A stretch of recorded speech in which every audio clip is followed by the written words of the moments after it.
लोग काफी उत्साहित थे। सड़कों के दोनों ओर लोगों की भीड़ थी, मानो कोई सुपरस्टार चला आ रहा हो भी क्यों ना। शायद ऐसा पहली बार होगा उनकी लाइफ का जब कई महिला पुरुषों को पूरे शहर की सड़कों पर साइकिल चलाते हुए देखेंगे, वो भी बिना कपड़ों के, टोटली नेकेड। वहीं स्पेन के ज़रागोजा में कुछ लोग अपने शरीर पे डिजाइन बनवा रहे थे, तो कुछ कॉस्ट्यूम्स, तो कोई अपने शरीर को कई रंगों में रंग रहा था, वो भी बिना कपड़ों के। हैरानी की बात तो तब हो गई जब ये बिना कपड़ों में एक दूसरे से मिलने जुलने लगे। कमाल की बात तो ये थी, महिलाएं भी बढ़ चढ़ कर हिस्सा ले रही थी। हद तो तब हो गई जब ये बिना कपड़ों के ही सड़कों पर साइकिल चलाने लगे। लोग उन्हें देखने के लिए उतावले थे, काफी उत्साह था उनमें, लोगों में काफी उत्साह था, मानो कोई सुपरस्टार आ रहा हो। अब तक आप समझ गए होंगे कि मैं वर्ल्ड नेकेड बाइक राइड की बात कर रहा हूँ। अब आपके मन में यह सवाल आता होगा कि ऐसे बिना कपड़ों के साइकिल चलाना, बाइक चलाना मतलब कुछ अजीब नहीं लगता? हाँ, अजीब तो है। शायद बाहरी देशों में ऐसी बातें होना आम बात हो सकता है, लेकिन इंडिया में अर्धनग्न होना ही बड़ा बवाल पैदा कर देता है। खैर, अब बात करते हैं वर्ल्ड नेकेड बाइक राइड की। वर्ल्ड नेकेड बाइक राइड आयोजन का उद्देश्य साफ दूरदर्शी सोच या नजरिया, सुरक्षित और सकारात्मक माहौल दुनिया को देना है। पहला WNBR पहली बार 2001 में ज़रागोजा स्पेन में हुआ था। इसके बाद समय समय पर दूसरे देशों में भी इसका आयोजन होने लगा। अब तक का फिलाडेल्फिया जगह में दुनिया का सबसे बड़ा और सबसे ज्यादा famous world naked bike ride था।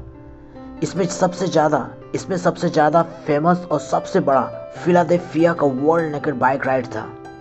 इस राइड में यूनिसाइकिलिस्ट और स्केट बोर्डर्स के साथ साथ धावकों का विजयम को स्वागत किया गया था। साल 2003 में कॉन्रेड स्मिथ ने इस नेकेड राइड को दुनिया के सामने लाया। इसके लिए कॉन्रेड ने एक नॉन प्रॉफिट ग्रुप बनाया जो कनाडा के वैंकूवर में है। पहला AFP आर्टिस्ट फॉर पीस और दूसरा AAW आर्टिस्ट अगेंस्ट वॉर। इस ग्रुप ने बेयर एज यू डेयर जैसे मोटो को बहुत पॉपुलर कर दिया। बेयर एज यू डेयर कमाल का मोटो है जो सीधे सीधे सामने वालों को चैलेंज करता है, अगर तुम में है दम तो हो जाओ नंग और आओ जाओ संग। इसका मेन उद्देश्य साइकिल की महत्ता को बढ़ाना और कार कल्चर के खिलाफ प्रोटेस्ट करना है। बाकायदा इसमें भाग लेने के लिए इसके होम पेज पर साइन इन करना होता है, जहां पर आपको जनरल इन्फॉर्मेशन मिल जाता है, जैसे contact information, list of rides, slogans, volunteer staff, joining a ride. इसके अलावा आप आर्ट ऑफ WNBR के बारे में जानकारी ले सकते हैं, जैसे बाइक को कैसे सजाना है, bike decorating, body art and body painting, शरीर को कैसे रंगवाना है या इस पर क्या आर्ट बनवाना है, books, film and video, fund raising projects, photography, posters and flyers, website, stencils. कुछ राइड्स शेड्यूल होते हैं, कुछ राइड्स कड़ी धूप और भरी बरसात में भी जारी रहता है, लेकिन कुछ सिटी में खराब मौसम होने पर साइकिल राइड को बैकअप डेट पर शिफ्ट कर दिया जाता है।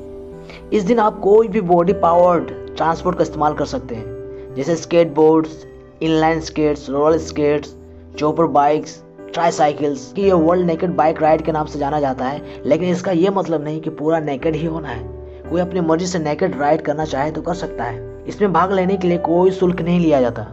अब आपके मन में यह सवाल भी उठता होगा कि इस तरह नेकेड बाइक राइड होने से किसी को कोई एतराज नहीं होता या गवर्नमेंट कोई एक्शन क्यों नहीं लेती। साल 2005 जब world naked bike ride north Conway में हो रहा था, तब 2 मेल राइडर्स को गिरफ्तार कर लिया जाता है और $300 फाइन लगाया जाता है। इस फाइन का ज्यादातर हिस्सा WNBR लीगल डिफेंस फंड ने दिया था। ये सिलसिला यही नहीं रुका, फिर शिकागो में 6 मेल राइडर्स को अरेस्ट किया जाता है। 12 जून 2010 को वाशिंगटन यूनिवर्सिटी में 2 मेल राइडर्स को कैंपस पुलिस द्वारा अरेस्ट किया जाता है। अरेस्ट ना हो इसके लिए लोकल पुलिस को इस नेकेड राइड का ऑफिशियली जानकारी दी जाती है। किसी को भी न्यूडिटी के लिए अरेस्ट नहीं किया जाए, लेकिन यूके के कुछ एरिया और कुछ देशों में पूरी नग्नता को परमिशन नहीं दिया गया है। पुरुषों और महिलाओं को प्राइवेट एरिया को कवर करने का सख्त निर्देश दिया गया है। इस इवेंट में पार्टिसिपेट होने वाले कई देश हैं: Argentina, Australia, Brazil, Belgium, Canada, Denmark, France, Poland, Russia, Spain, UK, United States. इस सारे इवेंट को ज़्यादातर TV, radio, print and online cover किया जाता है। आपको क्या लगता है, इंडिया को भी इस इवेंट में पार्टिसिपेट होना चाहिए? अपनी राय जरूर दीजिएगा। धन्यवाद।